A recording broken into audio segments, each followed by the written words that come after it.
Good morning. I'm Rashawn Gidwani, and you're watching the Daily Morning Note. It's Wednesday, the 8th of March, 2023.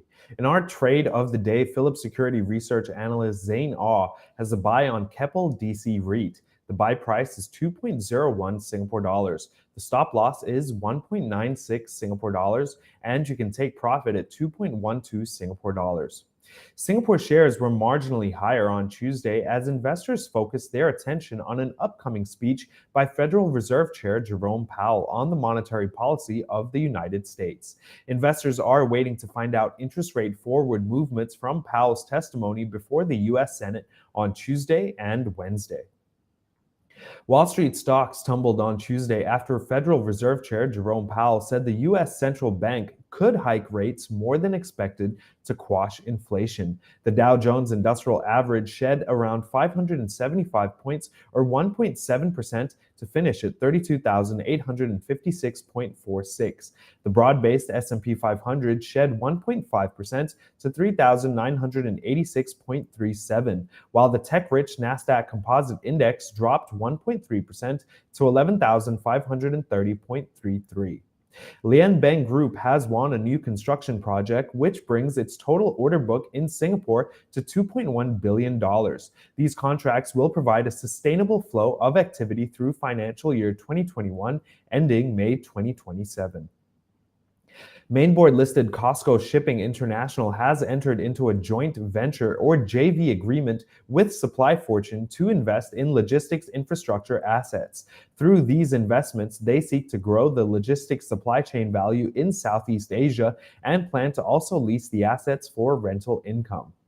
The Federal Reserve, or Fed, will likely need to raise interest rates more than expected in response to recent strong data and is prepared to move in larger steps if the totality of incoming information suggests tougher measures are needed to control inflation. Fed Chair Jerome Powell told U.S. lawmakers on Tuesday. The U.S. dollar climbed on Tuesday ahead of testimony before Congress by Federal Reserve Chair Jerome Powell, and gaining most dramatically against the Aussie after the Reserve Bank of Australia hinted the end is near to its monetary tightening. Sea reported its first ever profit, a milestone in the Southeast Asian gaming and e-commerce giant's turnaround effort to convince investors of its money-making potential.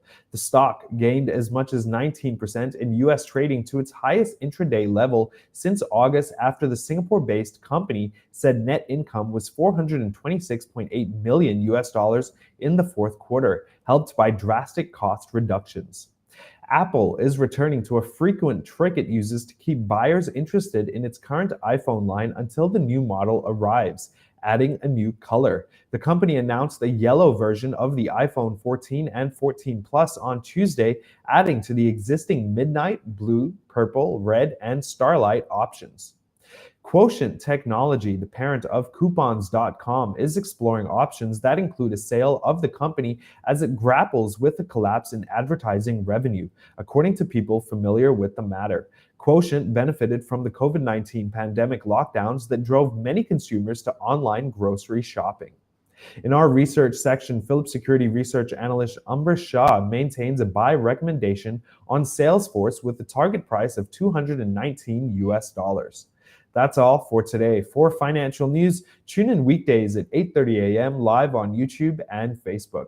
Please like and subscribe for more. See you again and have a great day.